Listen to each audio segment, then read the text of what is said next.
Hello everyone, मैं हूं CA Saurabh Singh Baghel and welcome back to my YouTube channel. तो दोस्तों, इस वीडियो में हम प्रैक्टिस एमसीक्यूज के बारे में डिस्कशन करेंगे, जो कि झारखंड पीजीटी कॉमर्स या सीनियर ऑडिटर के अगर आप प्रिपरेशन कर रहे हैं या फिर आप UK triple SC assistant accountant की प्रिपरेशन कर रहे हैं, तो ये क्वेश्चंस आपकी प्रैक्टिस मतलब आपके कॉन्फिडेंस को बिल्डअप करने में और आपके अगर कोई क्वेरी है उसको सॉल्व करने में मददगार साबित होंगे। ठीक है, चलिए क्लास शुरू करें। उससे पहले मैं आपको बता दूं कि अगर आप झारखंड पीजीटी कॉमर्स की प्रिपरेशन कर रहे हैं, UK triple SC assistant accountant की प्रिपरेशन कर रहे हैं, एफसीआई असिस्टेंट ग्रेड 3 अकाउंट्स या मैनेजर अकाउंट्स की प्रिपरेशन कर रहे हैं, तो आप हमारा कोर्स ले सकते हैं जहां पर आपको कॉमर्स पोर्शन कंप्लीट कराया जाएगा। ठीक है, चलिए क्लास को शुरू करते हैं।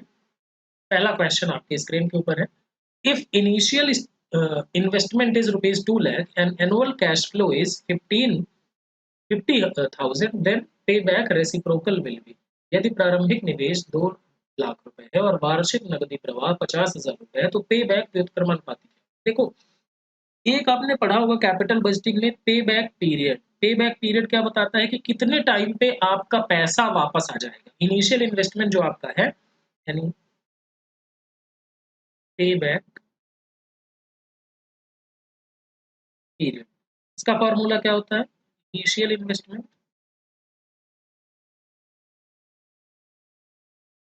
Divided by annual cash flow, अगर एनुअल कैश फ्लो इक्वल है तो। ठीक है, इस केस में पे बैक पीरियड कितना आ जाएगा भाई? पे बैक आपका इनिशियल इन्वेस्टमेंट है 2 लाख और एनुअल कैश फ्लो है 50,000, आ जाएगा 4। 4 साल आपका पे बैक पीरियड है। ठीक है, अब पे बैक रेसिप्रोकल क्या है? देखो, पे बैक रेसिप्रोकल यानी हिंदी में क्या बोलेंगे? पे बैक व्युत्क्रमानुपाती। ठीक है, इसका फॉर्मूला होता है 1 डिवाइडेड बाई पे बैक पीरियड। अभी समझते हैं क्या होता है। तो 1 डिवाइडेड बाई पे बैक पीरियड कितना है? 4। तो ये आ गया कितना? 0.25%। 0.25 या कि 25%। ठीक है, अब देखो ये 25% जो आया ना, ये पे बैक रेसिप्रोकल है। ठीक है, तो इसका ऑप्शन हो जाएगा ऑप्शन नंबर 1। अब ये समझते हैं 25% है क्या। देखो, ये जो 25% है, ये आपका एक कह सकते हैं कि estimate of rate of return बता रहा है कि आपका प्रोजेक्ट पर ये एस्टिमेटेड रेट ऑफ रिटर्न आएगा। लेकिन इसके अजम्पशंस भी हैं। अजम्पशन क्या है कि एनुअल कैश फ्लो ये जो आपको मिल रहे हैं, ये आपको कंटिन्यू फॉरएवर मतलब हमेशा मिलता रहेगा। तो आपका एस्टिमेट रेट ऑफ रिटर्न क्या होगा? 25% के आसपास। ठीक है, मतलब कह सकते हैं कि इसको रफ एस्टिमेट यानी कि मोटा मोटा अनुमान, क्रूड एस्टिमेट कह सकते हैं, कच्चा अनुमान कि 25% के आसपास आपको रिटर्न मिलने वाला है। ठीक है, ये है आपका पेबैक रेसिप्रोकल का मतलब। ठीक है, चलते हैं अगले क्वेश्चन की तरफ। The argument that current dividends are less risky as compared to future or distant dividend, that the shareholder prefer dividends over retained earning is known as। एक आर्ग्यूमेंट दिया गया कि करंट डिविडेंड यानी जो आप कुल मिला के डिविडेंड ये है कि फ्यूचर में जो डिविडेंड मिलने वाला है या फ्यूचर में आपको कैपिटल गेन मिलने वाला है, वो रिस्की है। भविष्य अनसर्टेन है, रिस्की है। उससे बेहतर है कि आज ही डिविडेंड मिल जाए।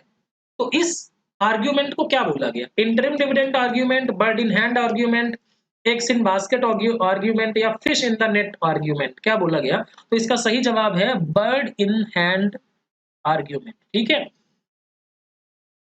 अ bird in hand better than two in bush. ठीक है, तो इसको किसने दिया था? Gordon models. ठीक है, गॉर्डन का bird in hand model, Gordon का ग्रोथ मॉडल जो है वो इसके पे डिपेंड है। ठीक है, अगला, as per profitability index a project will qualify for acceptance if लाभप्रदता सूचकांक के अनुसार एक परियोजना स्वीकृत के लिए अर्हता प्राप्त करेगी यदि। देखो, कैपिटल बजटिंग में प्रोजेक्ट के इवैल्यूएशन के कई सारे मेथड्स हैं। उसमें एक मेथड है प्रॉफिटेबिलिटी इंडेक्स। क्या है?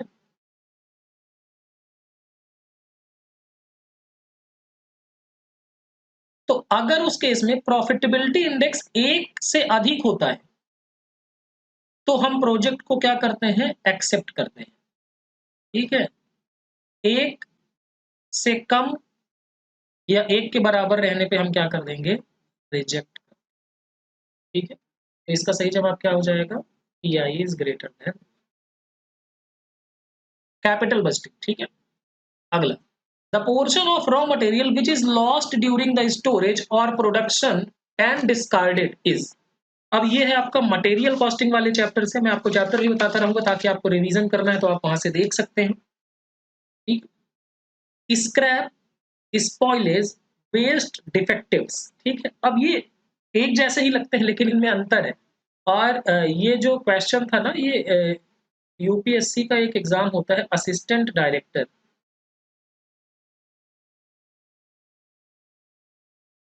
कॉस्ट का, उसमें ये पूछा था उन्होंने।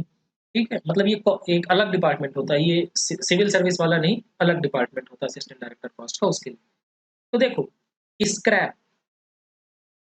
स्क्रैप होता है भैया कि आपका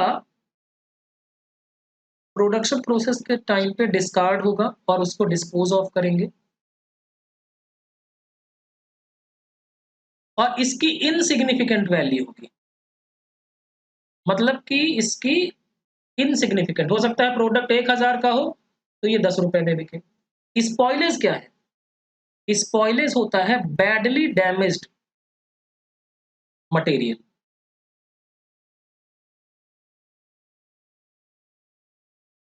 ठीक है, वेस्ट क्या है, ये जो होगा ये लॉस्ट ड्यूरिंग द पीरियड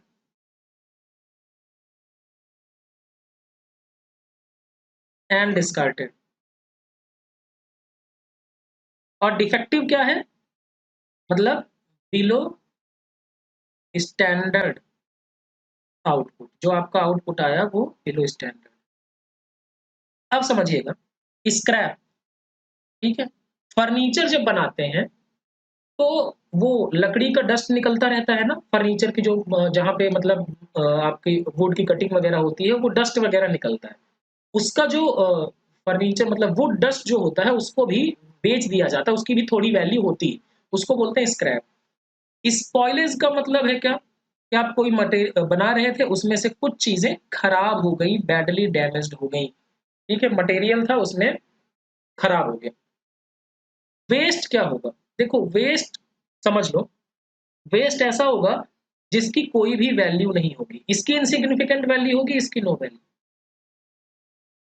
ठीक है, जैसे मान लीजिए कि आप कुछ बना रहे थे और उसमें इवेपोरेशन हो गया, इवेपोरेट हो गया, तो वो क्या कहलाएगा, वेस्ट आएगा। केमिकल रिएक्शन की वजह से कुछ चीजें उड़ गई, वो क्या होगा, वेस्ट होगा। और डिफेक्टिव की बात करें तो जैसे मान लीजिए आपका अच्छी क्वालिटी का प्रोडक्ट नहीं बना, फिर इसको क्या करते हैं, सब स्टैंडर्ड में बेचते हैं। ठीक है, तो वो हो गया डिफेक्टिव। तो इस केस का जवाब क्या हो जाएगा, ऑप्शन नंबर सी। अगला, normal idle time represents time lost due to. Normal idle time, देखो आइडल टाइम दो तरह का होता है। आइडल टाइम का मतलब क्या है, कि वर्कर खाली बैठा है फिर भी हमें उसका पेमेंट करना पड़ेगा। तो एक है भैया नॉर्मल, और दूसरा होता है एबनॉर्मल।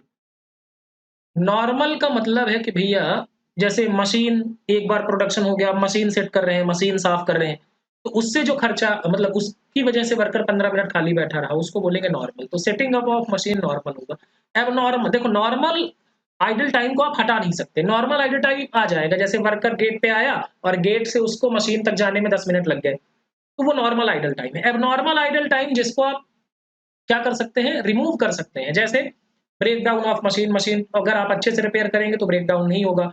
अब non availability of raw material की वजह से वर्कर बैठा हुआ है, तो उसकी वजह से भाई मटेरियल टाइम पे लाओ, लैक ऑफ कोऑर्डिनेशन, आपस में झगड़ा हो रहा है डिपार्टमेंट्स में, तो ये सब आप मेंटेन कर सकते हैं। इसीलिए नॉर्मल आइडल टाइम को कॉस्ट ऑफ प्रोडक्शन में चार्ज किया जाता है,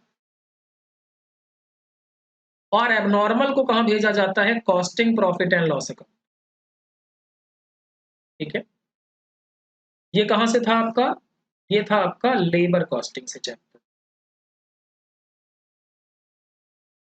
उसके बाद अगला question, the bonus under Halsey and Rowan's plan is equal when actual time taken is. तो ये भी लेबर कॉस्टिंग नामक चैप्टर से है। इसमें दो इंपॉर्टेंट प्लान्स हैं, Halsey and Rowan bonus plan है, ठीक है। इसमें पूछा गया है कि दोनों में बोनस कब बराबर होगा, व्हेन एक्चुअल टाइम, जब लिया गया समय जो है वो क्या हो। तो ध्यान दीजिएगा, हमने लेबर कॉस्टिंग जब पढ़ा है उसमें हमने डिस्कशन किया है कि जब कभी भी, मतलब कह सकते हैं कि टाइम सेव्ड 50% से कम होगा, टाइम सेव्ड 50% से कम होगा, तो रोवन प्लान का बोनस जो होगा वो अधिक होगा, ठीक है। टाइम सेव्ड जब 50% से अधिक हो जाएगा तो हेल्सी प्लान का बोनस अधिक हो जाएगा, और जब टाइम सेव्ड जो है वो 50% के बराबर है तो दोनों में क्या होगा, इक्वल रहेगा। तो actual time taken is 50% of time allowed, यानी 50% उसने सेव किया, तो उस केस में क्या हो जाएगा, आपका बोनस दोनों में बराबर हो जाएगा। अगला क्वेश्चन, आर जूस सेल्स, मतलब आर जूस एक कंपनी है, sales each pack of juice at ₹15 per unit, एक यूनिट को वो 15 रुपए में बेचते हैं।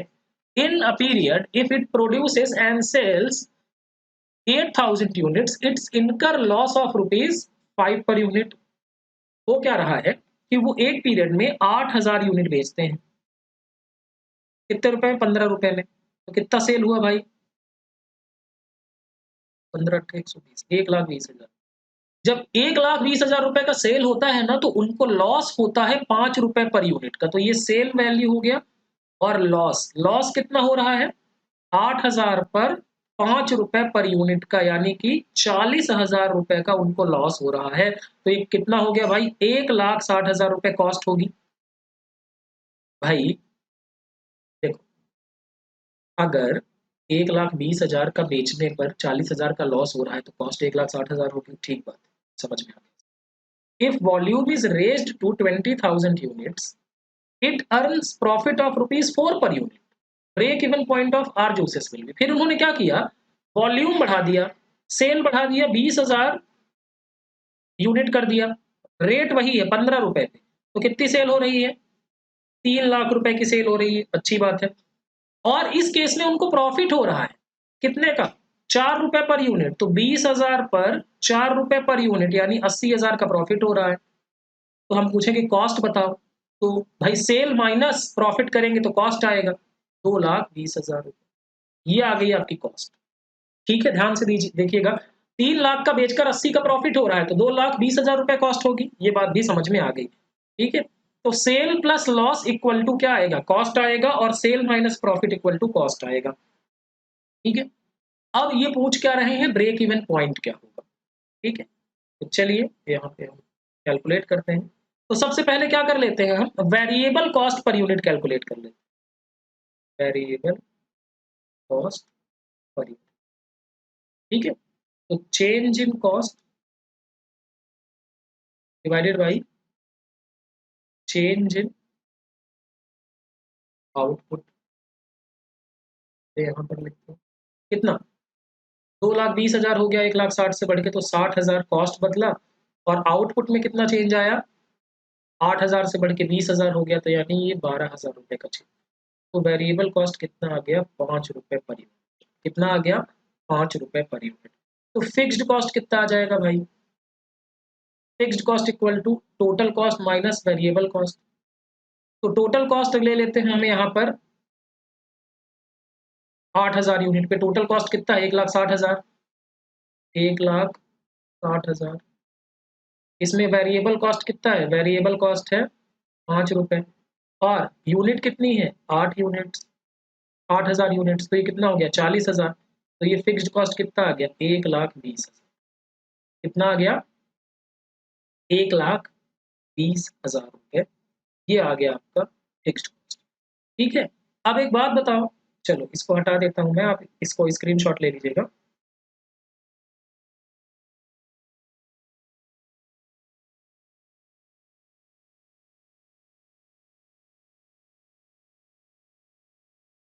देखिए सेल प्राइस कितना है, 15 रुपए। वेरिएबल कॉस्ट कितना आया 5 रुपए। तो कॉन्ट्रीब्यूशन कितना होगा 10 रुपए ना, कॉन्ट्रीब्यूशन 10 रुपए। फिक्स्ड कॉस्ट भी हमें पता है, तो ब्रेक इवन पॉइंट यूनिट्स में बताना है। तो fixed cost divided by contribution per unit. Fixed cost कितना है 1,20,000, कंट्रीब्यूशन पर यूनिट कितना है 10 रुपए। तो ये कितना आ जाएगा 12,000 यूनिट्स आपका जवाब आ जाएगा। तो 12,000 यूनिट पर ब्रेक इवन यानी no profit and no loss की सिचुएशन 12,000 यूनिट पर पहुंचेगी। ठीक है, अगले क्वेश्चन पे आते हैं। अगला क्वेश्चन भी आपका मार्जिनल कॉस्टिंग से जुड़ा हुआ है। Company produces and sales units of two product P and S in proportion of 1:2। Each unit of pro 1:2 का मतलब क्या है कि अगर एक यूनिट बिकता है P का तो S का बिकता है 2 unit. Each unit of product P has selling price of 25 and variable cost 15। तो P का सेलिंग प्राइस है 25, वेरिएबल कॉस्ट है 15 और S का है सेलिंग प्राइस 16, वेरिएबल कॉस्ट 12 आगे लिखा है। फिक्स्ड कॉस्ट है 1,80,000। What is the total number of units must be sold to make a profit of rupees 90,000। ठीक है, तो आप कंट्रीब्यूशन कैलकुलेट कर लें। कंट्रीब्यूशन है इसका 10 और इसका 4। अब रेशियो क्या है, एक यूनिट आप पी का बेचेंगे, 2 यूनिट आप बेचेंगे एस का। तो इसको 10 और इसका 8। ठीक है, ये 18 रुपए का कंट्रीब्यूशन आएगा 3 यूनिट्स को बेच के। तो कंट्रीब्यूशन पर यूनिट कितना हो जाएगा 6 रुपीज। ठीक है भाई, 10 रुपए एक यूनिट यहाँ बेच के आया, 8 रुपए यहाँ आया 2 यूनिट्स बेच के, तो 18 रुपए आया कंट्रीब्यूशन और 3 यूनिट्स आपने बेचे, है ना, तो 6 रुपए आ गया। अब आपका डिजायर्ड सेल्स का फॉर्मूला क्या होता है। डिजायर्ड सेल्स का formula fixed cost plus desired profit divided by contribution per unit. Fixed cost कितना है भाई, फिक्स्ड कॉस्ट है 1,80,000,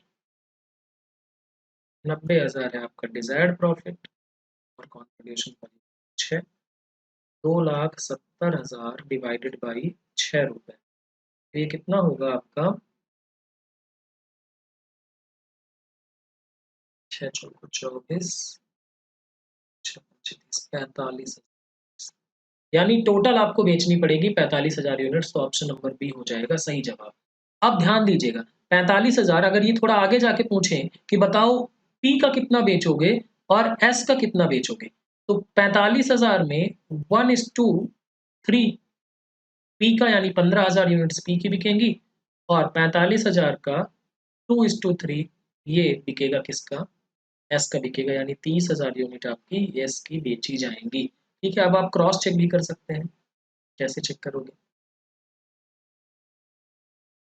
भाई, देखो 45,000 में 15,000 यूनिट आप इसका बेच रहे हैं पी का, तो इससे कितना कंट्रीब्यूशन मिल रहा है 10 रुपए। तो आपका 1.5 लाख का कंट्रीब्यूशन ये हो गया पी से। एस का आप कितना बेच रहे हैं भाई 30,000 यूनिट, इससे कितना कंट्रीब्यूशन हो गया आपका 4 रुपए। तो यानी कितना हो गया ये 1,20,000। टोटल कितना हो गया 2,70,000 हो। ठीक है, माइनस फिक्स्ड कॉस्ट कीजिए, कितना आ रहा है 1,80,000। तो आपका प्रॉफिट कितना आएगा सर, यही हमारा डिजायर्ड प्रॉफिट। ठीक है, तो इस तरीके से चेक भी किया जा सकता है। अगला question, what is the amount of abnormal loss credited to process account. Process costing से जुड़ा हुआ ये सवाल है। Having input of new material 3,800 units at rupees 10 per unit, direct material rupees 7,920, यानी इनपुट डाला है हमने 3,800 यूनिट का 10 रुपए पे, फिर डायरेक्ट मटेरियल कुछ और डाले हैं 7,920 का, डायरेक्ट वेजेस डाला है मतलब लगे हैं 12,000 के, प्रोडक्शन ओवरहेड लगे हैं 12,000 के, एक्चुअल आउटपुट कितना है आपका 3,360 है। नॉर्मल लॉस 10% एक्सपेक्टेड है और सेल वैल्यू ऑफ स्क्रैप 4 रुपए पर यूनिट है। ठीक है, तो चलिए हम प्रोसेस कॉस्ट बना लेते हैं। अच्छा, इसमें सवाल क्या पूछा है, सवाल पूछा है कि amount of abnormal loss credited to process account, कितना हम एबनॉर्मल लॉस का क्रेडिट करेंगे प्रोसेस अकाउंट में। ठीक है, तो अगर मैं प्रोसेस अकाउंट बनाना चाहूँ तो ऐसे बनेगा, यहाँ पर हम लिखते हैं इनपुट, तो ये कितना है 3,800 यूनिट है 10 रुपए के हिसाब से, 38,000 ये हो गया। फिर मटेरियल है 7,920 का, लेबर है 12,000 का, और ओवरहेड है, प्रोडक्शन ओवरहेड है 12,000।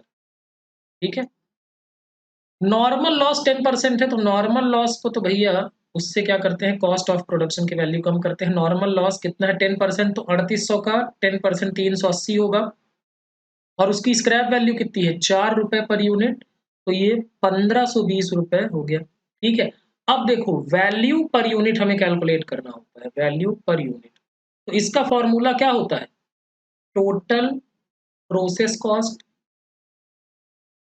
Minus scrap value of normal loss divided by total input minus normal loss, यही होता है। ठीक है, तो ये 38,000 प्लस 7,920 प्लस 12,000 और प्लस 12,000, तो ये कितना आएगा, 38 और 24 कितना होगा, 30 20 50, और ये 62,000, 62 60 69,000 minus scrap value, scrap value कितना 1520 रुपये, 380 का 4 के हिसाब से डिवाइड करेंगे इसको कितने से, 3800 माइनस 380, तो वैल्यू कितनी आएगी, कैलकुलेट करेंगे जब, तो ये आएगा आपका,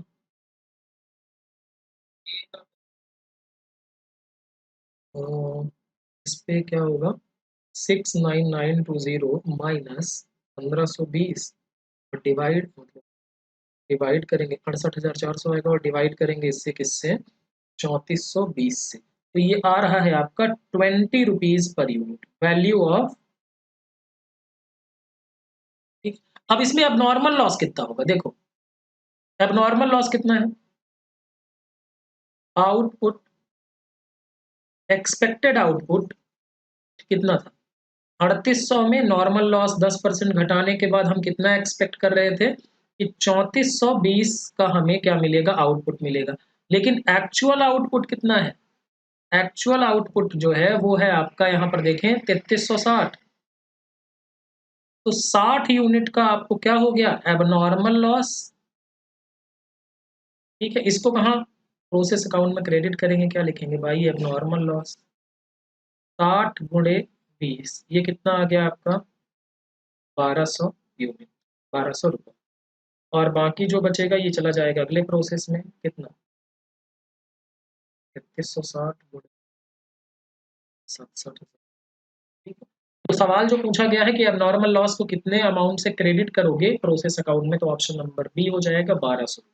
अगर सवाल ये पूछा होता, ठीक है, सवाल ये पूछा होता कि कितने रुपए से प्रॉफिट एंड लॉस अकाउंट में जाएगा ये, ठीक है, मतलब एबनॉर्मल लॉस कितने रुपए से प्रॉफिट एंड लॉस अकाउंट में डेबिट होगा, costing profit and loss account में, तो देखो एबनॉर्मल लॉस हुआ कितना है 1200 का। ठीक है, और इसको बेच करके स्क्रैप वैल्यू इसकी भी होगी ना, तो 60 रुपए का 60 यूनिट 4 रुपए के हिसाब से स्क्रैप यानी 240, तो ये कितने जाएगा 960 रुपए, ये आपका जाएगा costing profit and loss account. ठीक है, ध्यान रखिएगा। चलिए अगले क्वेश्चन पे चलते हैं। Which of the following costs are part of both prime and conversion cost, यानी निम्नलिखित में से कौन सी लागत प्रधान लागत और कन्वर्जन लागत दोनों में ही शामिल है, तो भैया देखो रूपांतरण लागत, प्राइम कॉस्ट में 3 चीजें आती हैं, कौन कौन सी, direct material, direct labour, direct expense. ठीक, कन्वर्जन कॉस्ट में क्या आता है भैया, direct labour and manufacturing overhead, factory में प्रोडक्शन में जो भी ओवरहेड होते हैं वो आते हैं आपके कन्वर्जन कॉस्ट में। तो भैया देखो इसमें कॉमन क्या क्या है, डायरेक्ट लेबर प्राइम कॉस्ट में भी है और डायरेक्ट लेबर कन्वर्जन कॉस्ट में भी। कन्वर्जन कॉस्ट वो है जो आपके रॉ मटेरियल को फिनिश गुड्स में कन्वर्ट करने के काम आती है। ठीक है, तो इसका सही जवाब क्या होगा, डायरेक्ट मैन्युफैक्चरिंग लेबर कॉस्ट। तो इस तरीके से हमने ये प्रैक्टिस क्वेश्चन की, आई होप आपको समझ में आए होंगे।